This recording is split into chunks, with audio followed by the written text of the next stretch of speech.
Halo, jumpa lagi bersama saya. Kali ini saya mau mengajak Anda untuk melihat bagaimana peluang Ganjar Mahfud dalam Pilpres 14 Februari nanti, ya, dalam pemilihan presiden. Nah, kita tahu bahwa pasangan ini mendapat hadangan kuat dari Prabowo Gibran, ya. Ah, karena apa? Karena Prabowo Gibran, pasangan nomor 2 ini mendapat backingan dari kekuasaan, ya. Bukan tidak bukan rahasia lagi kalau MK, ya, bahkan disinyalir polisi pun itu sudah ikut tidak netral, ya. Bukan tidak mustahil ada kecurigaan segelintir orang KPU juga, ya, tidak netral, ya. Karena apa? Karena memudahkan bagi Gibran dalam proses debat-debat cawapres, ya. Militer juga disinyalir ikut terlibat, ya, disinyalir, ya. Jadi kita bukan mau menuduh, ya, atau mungkin bisa dikatakan oknum atau apa, ya terserahlah. Yang pada intinya kekuasaan dengan alat-alatnya, ya, polisi, militer, MK, ini sudah tidak dikatakan sudah tidak netral lagi. Hati mereka sudah terpaut pada pasangan Prabowo dan Gibran, ya. Nah, selain itu juga ada power Jokowi di belakang Prabowo Gibran, ada Jokowi.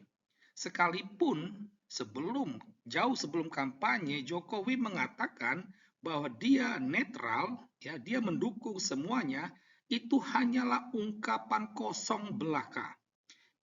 Itu hanya ungkapan munafik belaka.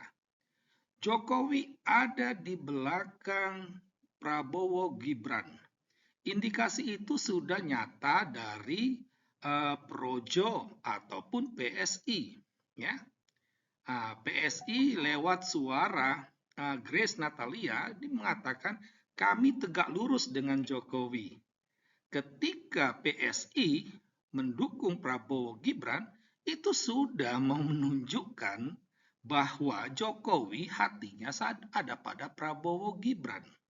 Dan bagaimana mungkin dia tidak akan mendukung anaknya, ya?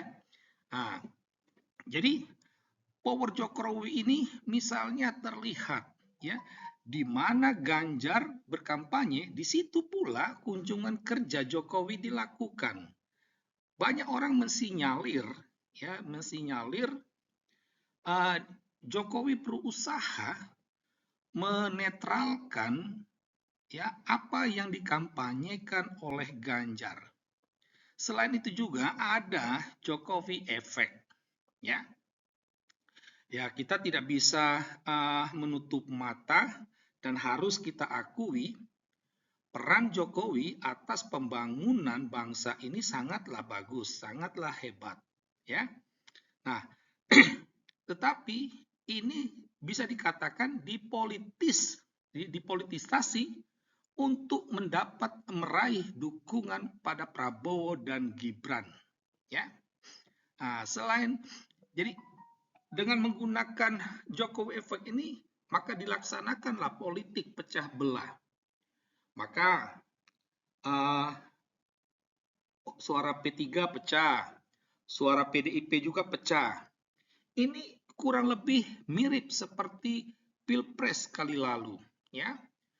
Banyak kader-kader partai pendukung calon sebelah itu mereka pecah untuk mendukung Jokowi. Nah, hal itu terulang lagi saat ini, ya.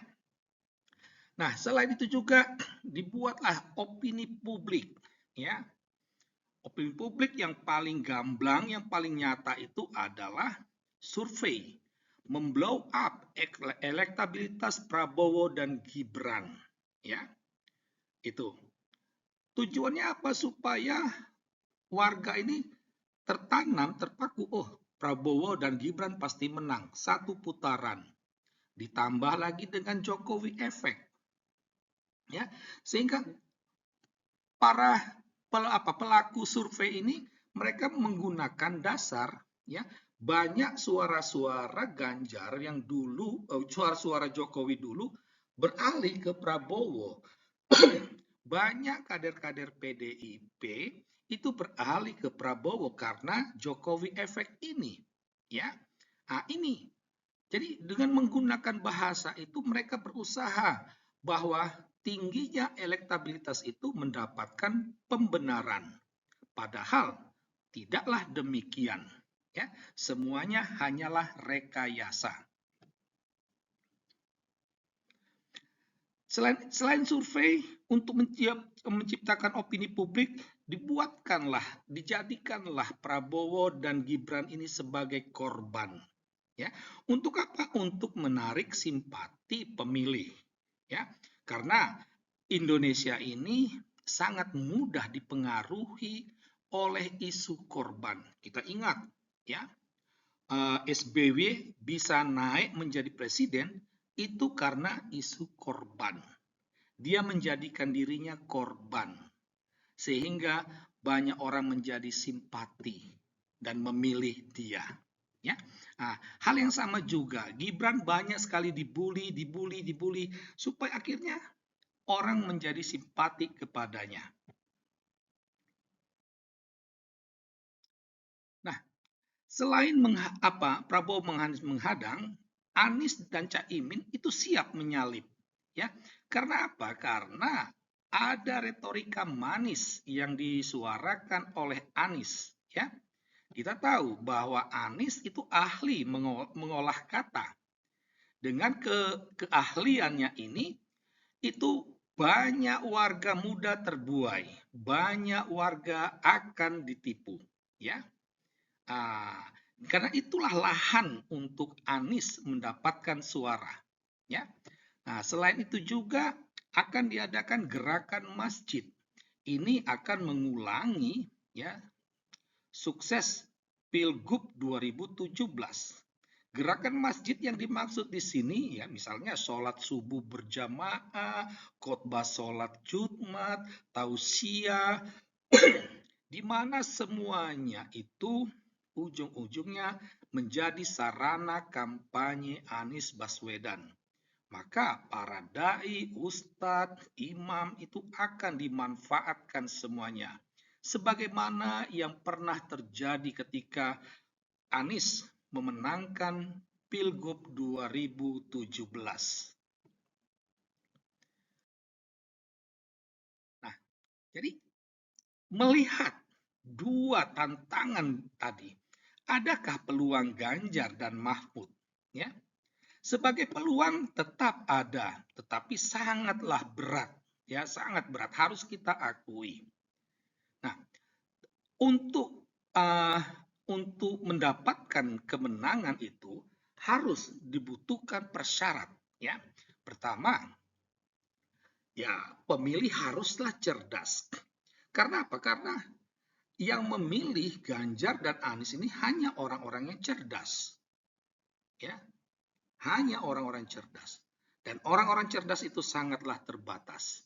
Oleh karena itulah tim pemenangan Ganjar dan Anies harus berupaya untuk mencerdaskan para pemilih, ya.